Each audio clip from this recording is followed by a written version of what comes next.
Nagsalita na po si Vice President Inday Sara Duterte dito sa expose ng Quad Committee sa magitan ni Jimmy Guban na yung kanyang kapatid na si Congressman Pulong Duterte at asawa Attorney Carpio ay sinasangkot sa illegal drugs dito sa ating bansa noon mga nakarang administrasyon.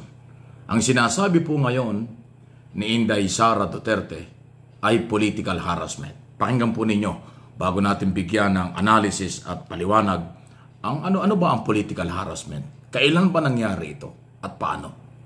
Hindi lang dyan sa kaso na i-final sa kanila. Lahat ito ay political harassment, political attacks. Nakikita nyo naman, lumabas siya nung umalis ako sa DepEd, lumabas siya nung nagsasalita na ako kung anong dapat ginagawa natin para sa ating bayan. Yan o. Report ng GMA7 ito sa Davao. Ito, paliwanag lang natin sa abot ng ating pong kaalaman, opinion, analysis dito sa acting channel MA Pinoy TV. Una, paano naging political harassment ito? Pag sinabi yung political harassment, sabi niya, political harassment kasi ngayon daw yan nangyari. Itong akusasyong ito, matapos siya mag-resign. Pambihira naman, itong isyong ito, Inday Sara. 2017, inimbestigahan na ito ng Blue Ribbon Committee ni Senador Gordon. Pinatawag na sa Senado si Pulong Duterte at yung asawa mo si Carpio. Binigyan sila ng pagkakataon doon magpaliwanag at dumating sila. Sila'y nag-deny, hindi totoo. Di ba? So, ibig sabihin, matagal na ito sa ilalim pa ng administrasyon ng iyong tatay na si dating Pangulong Duterte, pinag-uusapan na ito. Bakit noong mga panahon yun, hindi niyo sinabi na political harassment ito? Ngayong wala na sa poder ang mga Duterte at gumalaw ang Quad Committee ng Kongreso under President Marcos sa kasalukuyan, sinasabi mo political harassment na. Ang layo. Alam po niyo mga kaibigan, kung tutuusin, total, sige, sabihin natin merong, maniwala na tayo kahit masakit sa ulo na yung political harassment na magiging sandalan ni Inday Sara sa isyong ito. Sino ba ang biktima ng political harassment? Di ba si Pangulong Marcos? Di ba ang kasalukuyang gobyerno? Kung banatan, siraan, na kung ano-ano ng mga Duterte at ng DDS, pagbibintang na kung ano-ano, until now walang pagpapatunay hanggang sa pinaka-fake video. Ibig sabihin, patuloy ang paninira ng mga Duterte at mga DDS, talagang political harassment sa mga Marcos, walang napatunayan until now. Ngayon, binuksan ang dating kaso kasi yung shipment ng illegal drugs, 2017 pa pinag-uusapan na ito under Duterte administration. Ngayon ay hinukay at binuksan ulit dahil mayroong testigo na nagsakripisyo itinaya ang buhay ni Jimmy Guban. Na noon ay hindi nagsalita siya ng baligtad sa katotohanan dahil takot siya, tinatakot siya, papatayin siya. Under Duterte administration. Ngayon, naitiwala siya sa Marcos administration kasi mayroong rule of law. Batas ang pinapairal, walang human rights violation. Kaya lumantad si Mr. Guban. Tapos ang sasabihin ni Inday Sara, political harassment ito sa kailang pamilya. Mukhang Vice President, hindi mo yata alam ang sinasabi mo. Anong political harassment? Pag nag-iimbestiga ang gobyerno ngayon under rule of law, political harassment ang sigaw mo. Yung pamilya mo at nakaraang gobyerno, until now, matindi ang ginagawa laban sa administrasyon ng pagsasabing bangag ang Pangulo. Katakot-takot ang paninira. Yun, wala kaming narinig sa yung political harassment. Wala kaming narinig na anumang comment. Kahit sa loob ng 2 taon, nakakampi ka pa ni Pangulong Marcos bilang unit team.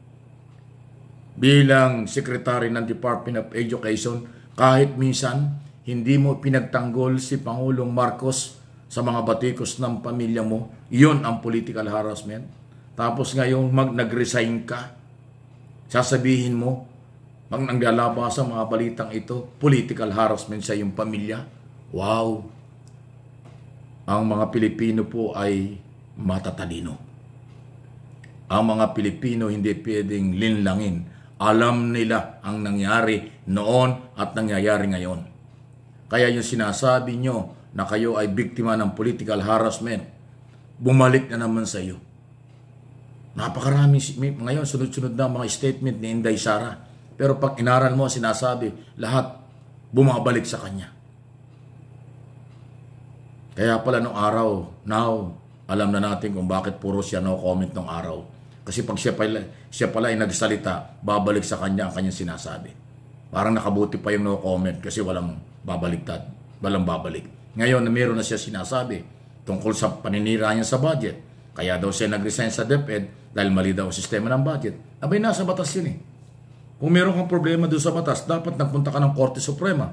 Kino-question mo yung General Appropriation Law, yearly budget.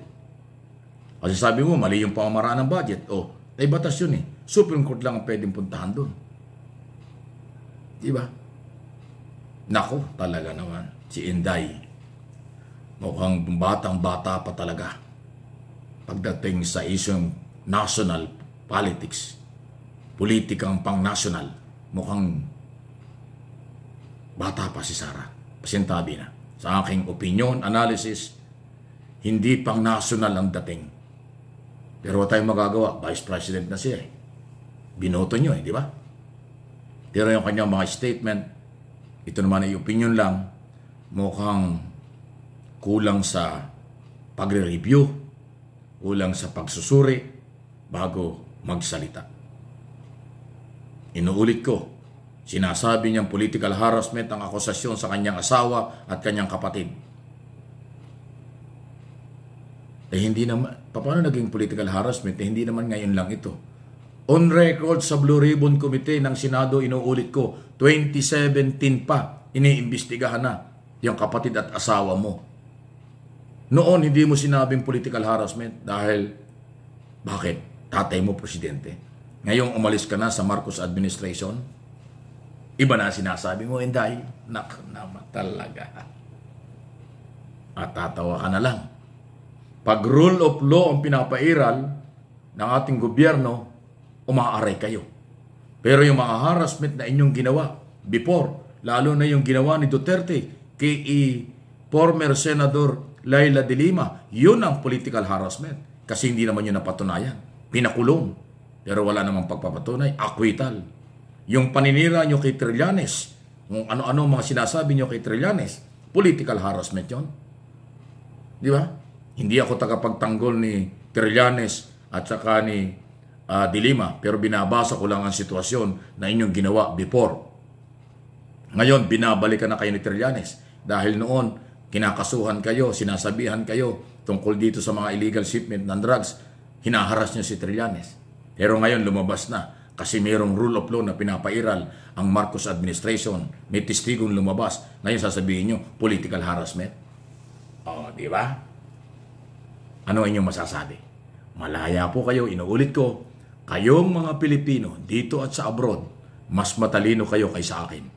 Mas matalino kayo, mataas ang respeto ko sa mga viewers, followers ko sa aking mga channel.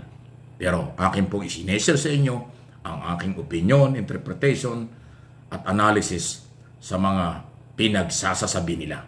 Katulad ng isyong ito. Galing kay Inday Sara Duterte, pangalawang Pangulo ng Bansa at asawa ng inaakusahan at kapatid ng inaakusahan sa shipment ng illegal drugs. Wow! Pakilike lang po ang video ito.